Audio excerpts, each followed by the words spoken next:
The Great Hall of the Galactic Council buzzed with nervous energy. Representatives from 47 different species sat in their assigned seats, but today felt different. Today they would discuss the newest members of their community, humans. Elder Vorthok of the Stellar Dominion raised his forearms for silence. His ancient voice echoed through the chamber as he spoke. We gather today because of Earth. The humans have joined us, and we must decide how to handle them. Murmurs filled the hall. Some aliens whispered in fear, others in curiosity. All had heard the stories. I have read the reports, said Ambassador Killia from the Peaceful Union.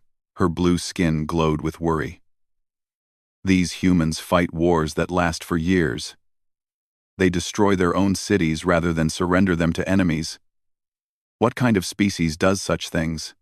The ethereal collective's representative floated above his seat. His voice came from everywhere and nowhere. We have observed them for 300 of their years. They are unlike any species we have encountered. They wage war with tools, with fire, with their bare hands if needed. General Krex of the warrior caste slammed his massive fist on his desk. Impossible. No species fights without honor codes. No one battles to total destruction. These must be lies. The lies are in believing they think like us, the ethereal replied. Humans do not fight for territory or resources alone. They fight for ideas, for memories, for the dead. They carry their wars in their hearts. Long after the battle's end, Ambassador Zektar of the Vrexian Empire laughed loudly. His silver scales caught the light as he stood. You speak of these creatures as if they were gods of war. Look at the data. They are small. They have no claws, no armor, no natural weapons. Their lifespans are tiny. How can such weak things be dangerous? Because they refuse to accept that they are weak, Elder Vorthak said quietly. Zektar waved his hand dismissively. Fear makes you see monsters and shadows. These humans are just another primitive species that got lucky with technology. Give me one cycle, and I could conquer their entire world. The hall fell silent. Even suggesting conquest of a council member world was forbidden. But Zektar's arrogance was well known. Perhaps, said the ethereal, you should meet one before making such claims. Meanwhile, on the neutral station Harmony Point, Sergeant Maria Santos checked her equipment one final time. She had volunteered for this assignment.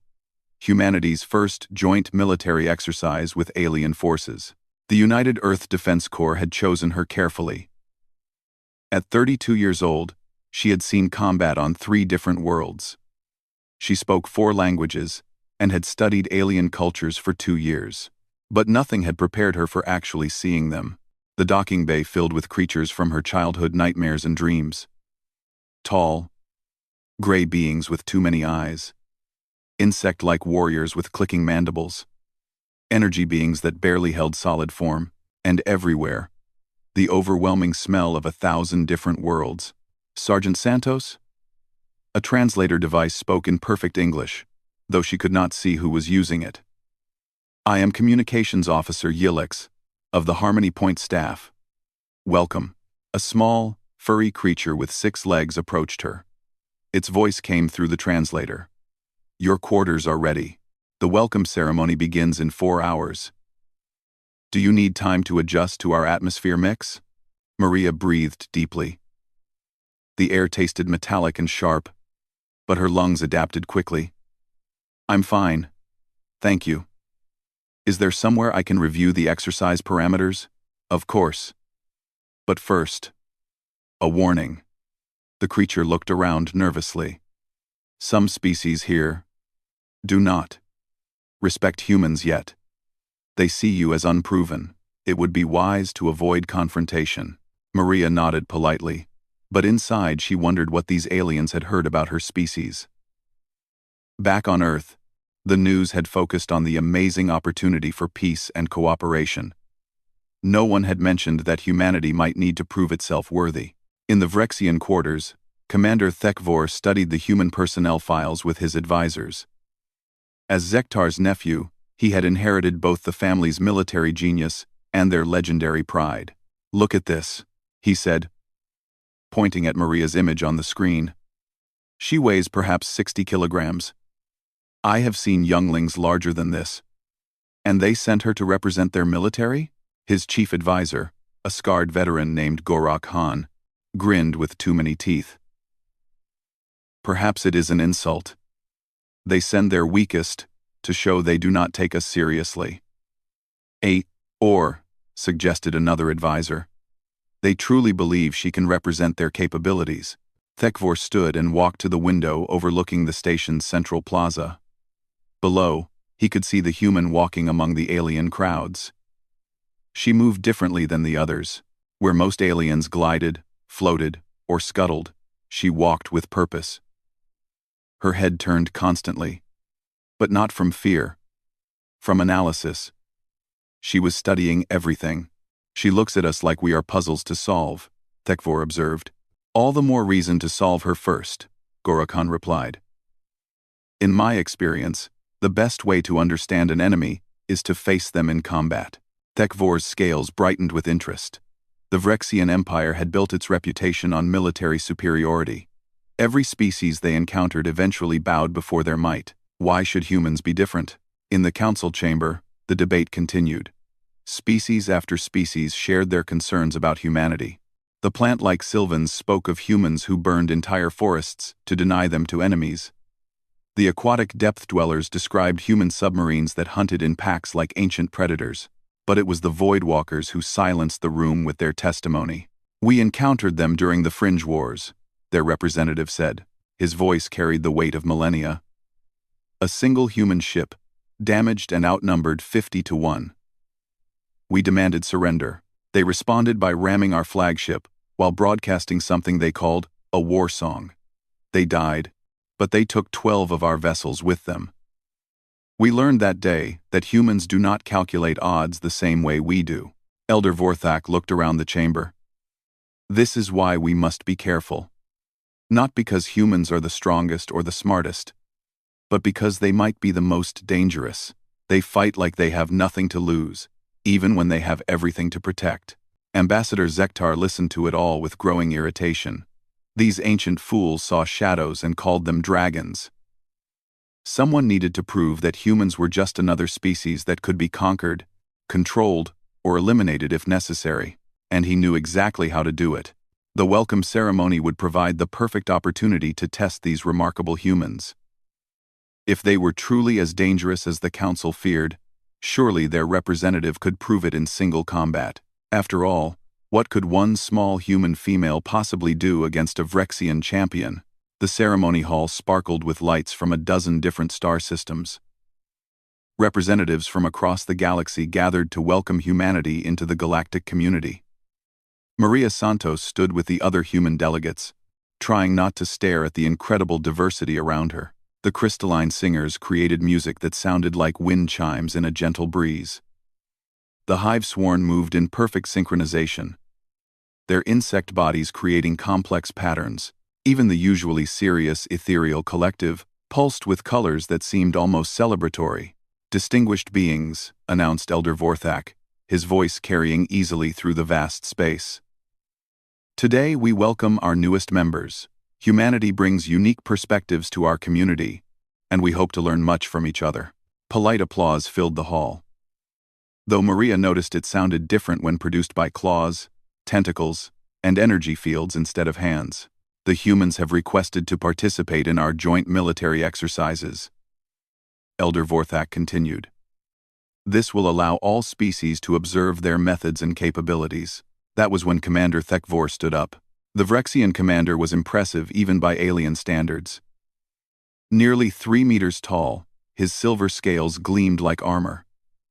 His forearms ended in hands that could crush steel, and his reptilian face held the confidence of someone who had never lost a battle.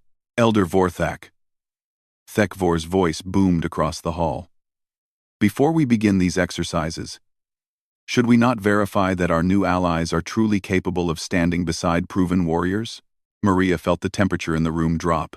Conversations stopped. Even the crystalline singers went silent. What do you suggest, Commander? Elder Vorthak asked, though his tone suggested he already knew the answer. Single combat, Thekvor declared. Let the humans prove their worth against a true warrior. I volunteer my champion, Goro Khan, to test their abilities. The hall erupted in whispers.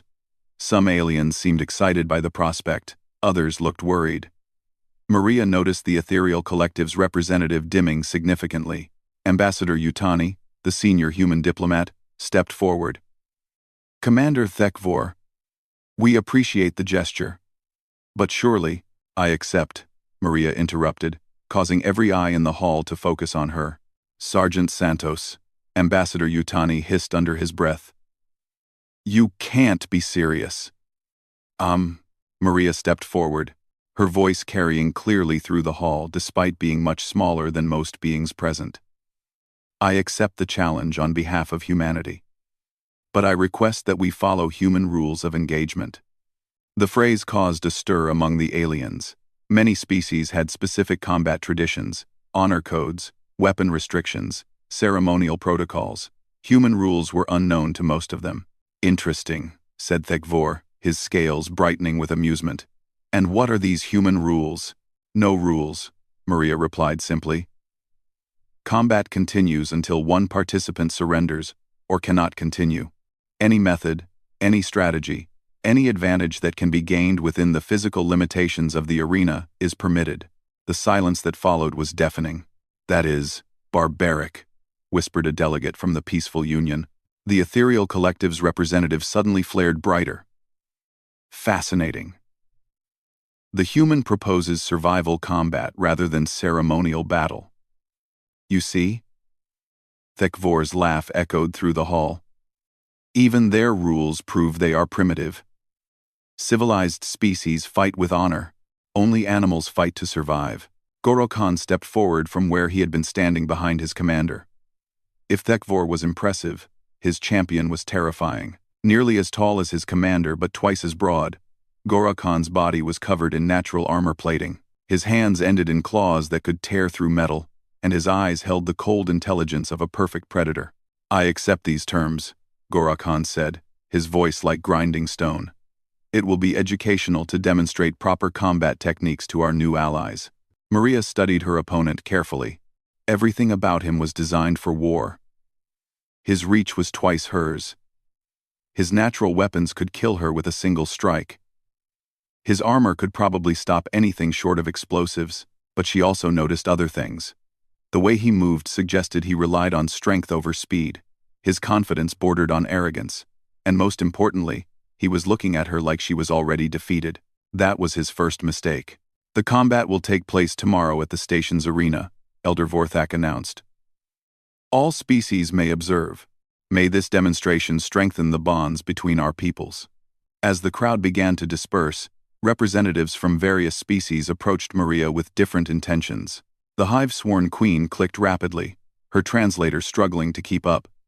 Human female, our collective has observed your kind for some time. We advise caution. The Vrexian champion has never been defeated. A delegate from the Stellar Dominion offered advice. Goro Khan's armor is strongest at the center. His joints are more vulnerable, but still harder than most metals. The plant-like sylvans rustled their leaves in what might have been sympathy. We will prepare healing compounds for after the combat. Your species regenerates quickly, but you will need assistance. But it was the Void Walker's representative who gave her the most useful information. In our encounters with humans during the Fringe Wars, the ancient being said, we learned something important. Your species does not fight the way we expect. You do not fight the way you are supposed to. This is why you are dangerous. As the various aliens departed, Maria found herself alone with her fellow humans. Ambassador Yutani looked pale. Sergeant, what have you done? Do you understand what you're facing tomorrow? Maria nodded. An 8-foot-tall reptile with natural armor and claws that can cut steel. He's stronger than me, faster than me, and has reach advantage. He's also never lost a fight. Then why? Because he's never fought a human, Maria interrupted. He thinks he knows what combat is. He thinks there are rules that matter more than winning. He thinks honor and tradition will protect him. She looked toward the Vrexian quarters where she could see Thekvor and his advisors celebrating their certain victory. But most importantly, He thinks this is about proving who's stronger. He doesn't understand that for humans, combat isn't about demonstration. It's about survival. And we've been surviving for a very long time. That night, as Maria prepared for what might be her last battle, she didn't think about victory or defeat. She thought about her daughter back on Earth, about the future of human-alien relations, and about the responsibility that had somehow fallen on her shoulders. Tomorrow, she would either prove that humanity belonged among the stars, or die trying. For a human soldier, those were exactly the same thing. The arena preparation chambers buzzed with activity as word of the combat spread throughout Harmony Point. In the Vrexian section, Goro Khan performed his traditional pre-battle rituals, while admirers watched through viewing ports. He stood before an altar dedicated to Keth Var, the Vrexian god of honorable combat. His massive form moved through ancient fighting forms, each movement precise and deadly. His claws carved through reinforced practice targets like paper, demonstrating the power that had made him undefeated in over 200 formal duels. Beautiful technique, observed a military attaché from the warrior caste. The human will be fortunate if death comes quickly. Commander Thekvor nodded approvingly as his champion completed the ceremonial preparations. Goro Khan, remember that this is not just combat. This is a lesson for all species watching. Show them that the Vrexian Empire produces the finest warriors in the galaxy. Of course, Commander, Goro Khan replied, flexing his claws. Though I confess, I am disappointed by the opponent they have chosen. This human female appears even smaller in person. Perhaps their leaders are testing whether we will show mercy to the weak. Outside the viewing area, aliens from dozens of species gathered to place bets on the combat's outcome. The odds favored Goro Khan so heavily that most betting establishments refused to accept wagers on the human. 5 seconds, clicked a hive-sworn drone. The human will last 5 seconds before requesting surrender. A representative of the Aquatic Federation waggled his fins dismissively. Generous estimate. I say 3 seconds. And only because it will take that long for the human to realize what is happening. But not all observers shared this confidence. The ethereal collective's representative floated silently nearby, his energy field pulsing with what experienced diplomats recognized as concern. You disagree with the general assessment? Asked Elder Vorthok, who had been watching the betting with growing unease. I have studied the human personnel files more carefully than most, the ethereal replied. This Sergeant Santos is not a ceremonial warrior chosen for diplomatic purposes. She is what humans call a combat veteran. Her record includes 17 separate military engagements across 3 different worlds, against other humans, Elder Vorthak pointed out. Surely that experience does not apply to facing a Vrexian champion. Ivry my Naaman. In the time 70 Nakan died, perhaps, but consider this.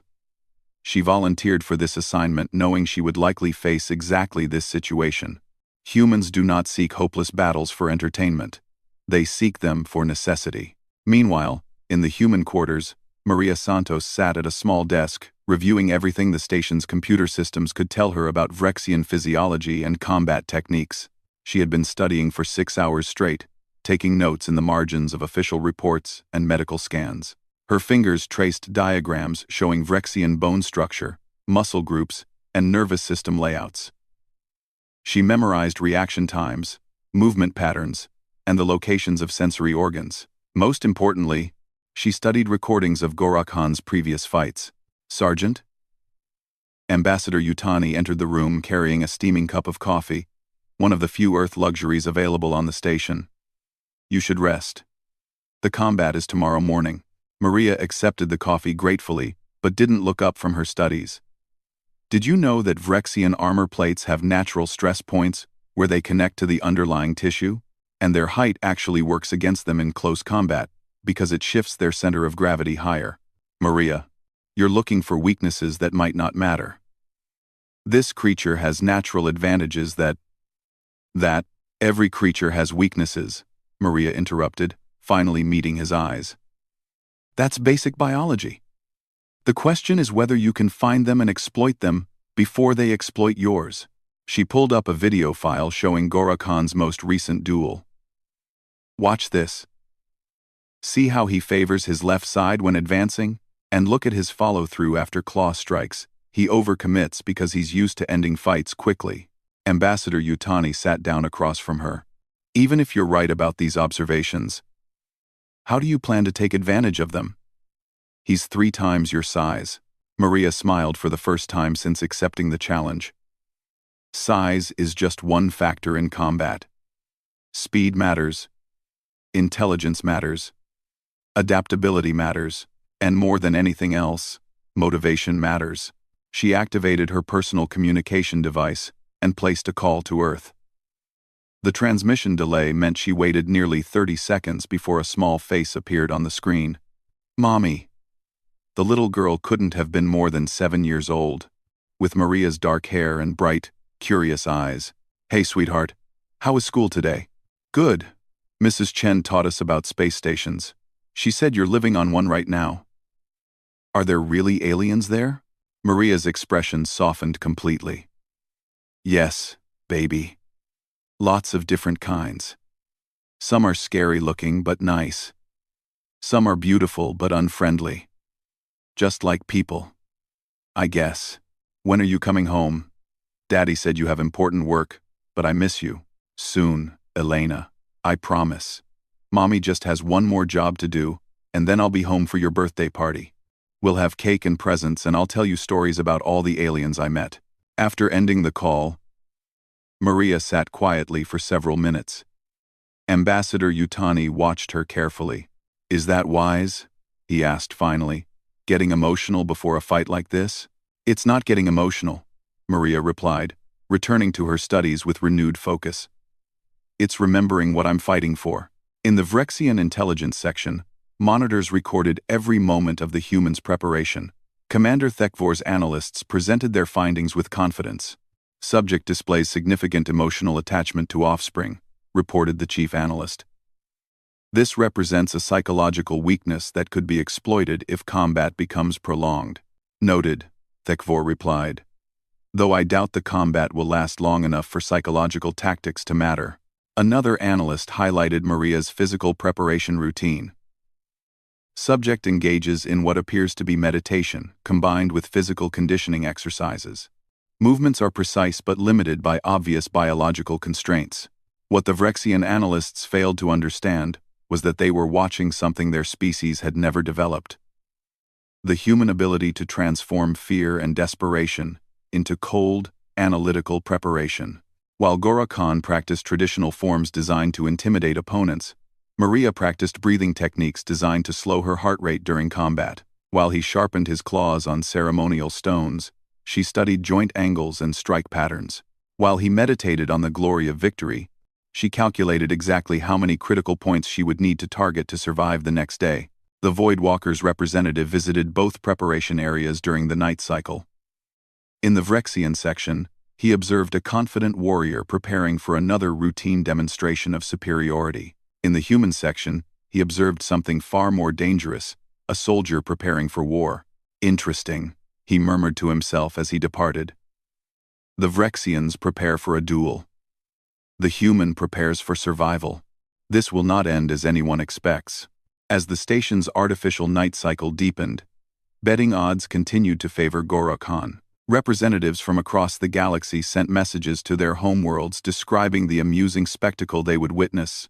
A primitive human challenging a superior warrior. But deep in the station's archives, automated systems flagged an unusual data request. Someone had accessed every available file on human military history, from ancient battles to recent conflicts. The same someone had cross-referenced Vrexian physiology with human combat techniques. The request came from terminal designation HS-001. Sergeant Maria Santos. Whatever happened tomorrow, she would be ready, or she would die trying. The arena filled with beings from across the galaxy. Representatives from 47 different species occupied tiered seating that rose in a circle around the combat floor. Holographic recording devices floated silently, broadcasting the event to countless worlds. Elder Vorthak stood at the ceremonial platform, his ancient voice carrying throughout the vast space. Today we witness combat between Champion Goro Khan of the Vrexian Empire and Sergeant Maria Santos of Earth. Let this demonstration strengthen understanding between all species. The arena floor stretched 50 meters in diameter, covered with a material that provided traction without being slippery. Scattered across the space were obstacles, stone pillars, metal barriers, and elevated platforms that could serve as either cover or tactical advantages. Goro Khan entered first, and the crowd's reaction was immediate. Gasps, clicks, and various alien expressions of awe filled the arena as the massive Vrexian champion strode into view. His scales gleamed like polished metal, and each step demonstrated the raw power that had made him legendary. He raised his forearms to acknowledge the crowd, his claws catching the light like curved daggers. At full height, he stood nearly 3 meters tall and weighed over 300 kilograms of muscle, bone, and natural armor. Then Maria Santos entered. The contrast was startling. She appeared tiny against the vast arena floor, barely reaching 1.7 meters in height.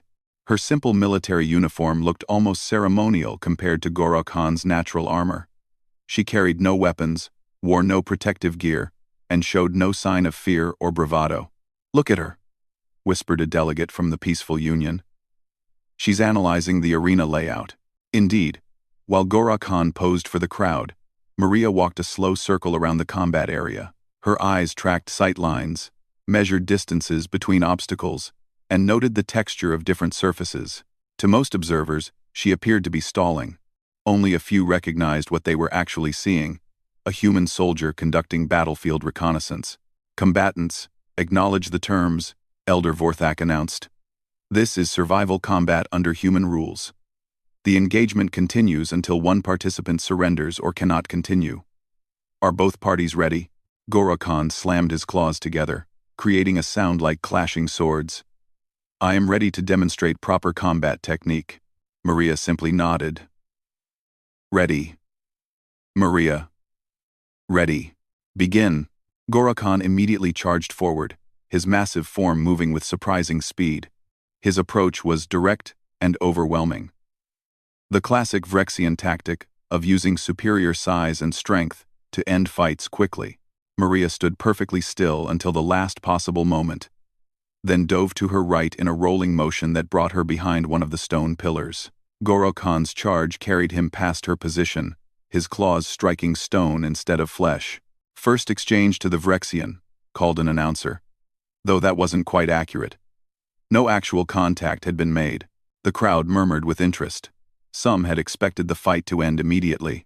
Others wondered if the human was simply delaying the inevitable. Goro Khan turned and advanced more carefully this time. "You cannot hide forever, small one. Face me with honor." "Face me. Face me with honor." Maria emerged from behind the pillar but maintained distance. She began moving in a wide circle around the arena's perimeter, forcing Goro Khan to pivot constantly to track her. "Coward!" Goro Khan snarled, lunging forward with a claw strike that would have disemboweled most creatures. But Maria was no longer where his strike landed. She had dropped low and rolled under his extended arm, coming up behind him. For a brief moment, she was inside his guard with access to several vulnerable points. Instead of attacking, she continued moving, putting distance between them again. "Why doesn't she attack?" asked a confused Hive-sworn observer. The ethereal collective's representative pulsed with understanding. "She is learning. Watch. Each exchange teaches her more about her opponent's capabilities." Goro Khan's next attack was more complex, a combination of strikes designed to cut off Maria's escape routes. But she had anticipated this, using a metal barrier to vault over his sweeping claws and landing in a different section of the arena. The crowd was beginning to understand that they weren't watching a traditional duel. They were watching a study in motion, timing, and tactical analysis. For 10 minutes, the pattern continued. Goro Khan attacked with increasing frustration, while Maria avoided, observed, and learned. She began to predict his moves, sometimes starting her evasive maneuvers before he even committed to an attack. Then everything changed. Goro Khan managed to corner Maria against the arena wall. With no room to retreat, she was forced to duck under a claw strike that scraped across the barrier behind her. The tips of his claws caught her shoulder, tearing through her uniform and drawing first blood. The crowd erupted with excitement. Finally, contact had been made, but something else happened in that moment. As Maria felt the pain from the wound, her entire demeanor shifted. The careful, analytical movements became sharper. Her eyes took on a focused intensity that made several alien observers instinctively lean back in their seats. Now we see what happens when a human is truly threatened. The Voidwalker's representative observed quietly. Maria stopped retreating. Instead, she closed distance with Gorakhan, staying inside his optimal striking range, where his reach advantage became a liability. She moved like water, flowing around his attacks while delivering precise strikes to joints and soft tissue points she had identified during her study phase. Her first real attack targeted the nerve cluster behind his left knee, a pressure point that temporarily disrupted motor function. Gorakhan stumbled, confused by the sudden weakness in his leg. Her second attack struck the cartilage connection between his upper and lower arm plates. The impact wasn't powerful enough to break anything, but it sent shooting pain through his nervous system. Impossible, breathed Commander Thekvor from the viewing area. She's too small to generate that kind of force. But Maria wasn't trying to overpower her opponent. She was systematically disrupting his ability to fight effectively. Each strike targeted a specific weakness she had observed, delivered with the precision of someone who understood exactly how much force was needed to achieve the desired result. Gorakhan grew desperate, abandoning technique in favor of wild, powerful swings.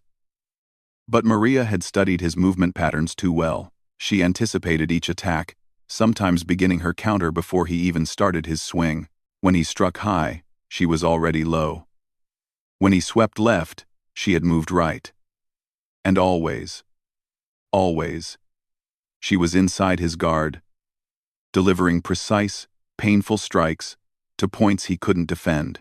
The arena fell silent except for the sounds of combat. No one was cheering anymore. They were witnessing something unprecedented. A creature, 1/3 the size of her opponent, methodically dismantling a champion who had never known defeat. Blood ran down Maria's left arm from the initial wound, but she showed no signs of slowing down. If anything, the injury seemed to fuel her determination. She fought with the focused intensity of someone who understood that surrender meant death. Gorakhan, meanwhile, was accumulating dozens of small injuries. None were individually serious, but together they were degrading his ability to fight. His movements became slower, less coordinated. His breathing grew labored. "This is wrong," he gasped between attacks. "You fight without honor, without rules." Maria's response came not in words but in action. She ducked under his desperate swing, pivoted behind him, and delivered a precise strike to the base of his skull, where his armor plating was thinnest. The blow wasn't meant to cause serious injury. It was meant to send a message. Gorakhan dropped to one knee, his vision blurring. For the first time in his life, he was losing a fight. For the first time ever, he was afraid. Looking up at the small, bloodied human standing over him, Gorakhan finally understood what the elder species had been trying to warn them about. This wasn't a warrior in the traditional sense. This was something far more dangerous. A survivor who had turned survival into an art form. "I yield," he whispered, the words feeling like poison in his mouth. The arena remained silent for several long moments. Then, to everyone's surprise, Maria extended her hand to help her defeated opponent stand. "Good fight," she said simply, as if she hadn't just rewritten every military assessment of human capabilities in the galactic database. The silence in the arena stretched for what felt like hours but was actually only seconds. 47 species sat in stunned quiet, trying to process what they had just witnessed. Then, slowly, a sound began to build. Not quite applause, but something like it. Clicks, hums, harmonic tones, and energy pulses that together formed the galaxy's version of respect. Maria helped Gorakhan to his feet, supporting his weight as he struggled with both physical pain and emotional shock. The massive Vrexian champion looked down at the small human who had just dismantled everything he thought he knew about combat. "How?" was all he could manage to say. "You're stronger than me," Maria replied honestly, checking his injuries with the practical efficiency of someone trained in field medicine. Faster than me. Better armored. But you fight like someone who has never truly faced death. I fight like someone who has faced it many times, and decided to keep living anyway. The medical teams rushed onto the arena floor, a mix of species trained to handle various alien physiologies. As they worked to treat both combatants, the observers began to disperse. Many heading immediately to communication centers to report what they had seen. In the Vrexian viewing section, Commander Thekvor sat frozen in his seat. His advisors whispered around him, but their words seemed to come from very far away. All his life, he had believed in Vrexian superiority, their strength, their technology, their military doctrine, all of it designed to prove they were the apex predators of the galaxy. A human female weighing 60 kilograms had just proved him wrong. Commander? One of his advisors ventured carefully. The conquest plans for the human systems. Commander? Cancelled, Thekvor said quietly. All of them. Immediately. Elder Vorthak made his way down to the arena floor, where Maria was receiving medical attention. A Sylvan healer worked to clean and seal the claw wounds on her shoulder while she sat patiently, still alert and ready despite the exhaustion that was finally showing. Sergeant Santos, Elder Vorthak said formally. On behalf of the Galactic Council, I apologize. This challenge should never have been issued. Maria looked up at him, surprise clear in her expression. Why apologize? I accepted willingly. And I think it served its purpose. Its purpose? To show that humans can hold our own. She gestured toward where Gorakhan was being treated by a team of Vrexian medics. But also to show that we prefer cooperation to conquest. I could have seriously injured him several times during that fight. I chose not to. The Ethereal Collective's representative floated closer, his energy field pulsing with what experienced diplomats recognized as fascination. You studied his physiology specifically to avoid causing permanent damage while still achieving victory. That's correct. Gorakhan is a skilled warrior who fought honorably according to his traditions. He deserves to recover fully and continue serving his people. This statement caused another stir among the alien observers. Most species viewed combat as a zero-sum contest, where mercy was weakness. The idea of carefully calibrated violence designed to win without destroying was foreign to their experience. Ambassador Zektar approached the group, his silver scales noticeably dimmed with what might have been shame.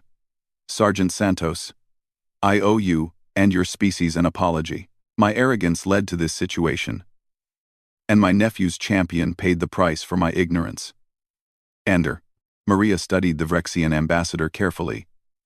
Your nephew is brave to accept personal responsibility for his government's policies. That suggests wisdom that could serve both our peoples well. You would still be willing to work with us? After this? Ambassador, your people are warriors. So are mine. The difference is that we've learned when to fight and when to find other solutions. If you're willing to learn that distinction, we can definitely work together. Over the following hours, as news of the combat spread throughout the station and beyond, a remarkable transformation began. Species that had viewed humans as weak primitives suddenly found reasons to initiate diplomatic contact. The betting pools that had so heavily favored Gorakhan became the subject of intense analysis by military strategists across the galaxy. But it was the conversations in the medical bay that proved most illuminating. Gorakhan, recovering from his numerous minor injuries, found himself talking with Maria as they waited for the final medical clearances. I have fought 200 duels, he said slowly. I always knew exactly how each would end, with my opponent surrendering before serious injury occurred. You changed that. How? You never fought to defeat me. You fought to survive me. I didn't understand the difference until it was too late. Maria nodded. Most species seem to view combat as a form of communication, a way to establish dominance or settle disputes. Humans view combat as a last resort when all other options have failed. When we fight, it's because we believe our survival depends on it. And when survival is at stake, you fight differently. We fight like our lives depend on it, because they do. The conversation was interrupted by the arrival of several high-ranking officials, including representatives from species that had initially supported the Vrexian position. General Krex of the warrior caste stepped forward, his massive frame somehow managing to convey both respect and uncertainty. Human Santos. My species has always believed that strength determines worth. Today you have shown us that our understanding of strength was incomplete. The plant-like Sylvan delegate rustled her leaves in agreement. We offer formal alliance with the human government. Your species possesses qualities that complement our own peaceful nature. Similar offers came from a dozen other species, each recognizing that their initial assessment of humanity had been dangerously wrong. But it was the Voidwalkers who provided the most significant validation. Their ancient representative approached Maria with the measured respect reserved for proven equals. During the Fringe Wars, we encountered human vessels. We reported their capabilities, but few believed our assessments. Today, you have demonstrated why our warnings should have been heeded. What did you tell them? Maria asked. That humans fight like the universe owes them nothing, fears them little, and underestimates them at its peril. We said that your species had weaponized hope itself, that you fight hardest when victory seems impossible. The medical clearance came through, and Maria was finally free to leave. As she stood to go, Gora Khan caught her attention. Sergeant Santos, I request permission to study human combat techniques. Not to find weaknesses, but to understand how you transform disadvantage into victory. Maria smiled. I'd be honored to teach you. But the first lesson isn't about technique. It's about motivation. We don't fight to prove we're strong. We fight to protect what we love. That evening, as the station returned to normal operations, Maria made another call to Earth. Her daughter's face appeared on the screen, bright with excitement. Mommy. Daddy showed me the news. Everyone's talking about what you did. Just my job, sweetheart. How was school? Amazing. Mrs. Chen said. That because of you, humans are now officially part of the galactic community. She said we're going to learn about alien cultures, and maybe even visit other planets someday. Would you like that? Only if you come with me. You promised you'd be home for my birthday, remember? I remember. And I always keep my promises. After ending the call, Maria looked out at the stars visible through the station's massive windows. Somewhere out there, reports of this day's events were reaching worlds across the galaxy. Military strategists would study the combat recordings. Diplomats would revise their assessments of human capabilities. Scientists would analyze the tactical innovations they had witnessed. But for Maria, the most important result was simpler. She had proven that humanity belonged among the stars, not through conquest or intimidation, but through the same qualities that had carried her species through every challenge in their history: adaptability, determination, and an absolute refusal to give up when something important was at stake. The Galactic Council's next session would include new protocols for dealing with human military personnel. The official recommendation, drafted by Elder Vorthak himself, was elegantly simple. When engaging with human forces, remember that you are not facing an enemy seeking glory or an opponent testing strength. You are facing beings who fight for their families, their ideals, and their future. They do not seek combat, but they excel at it when forced to defend what they value. Approach with respect, engage with honesty, and never assume that their small stature or peaceful intentions indicate weakness. In the galaxy's long history of conflict, no species has ever been more dangerous than one with nothing left to lose and everything worth fighting for. The stars continued to shine.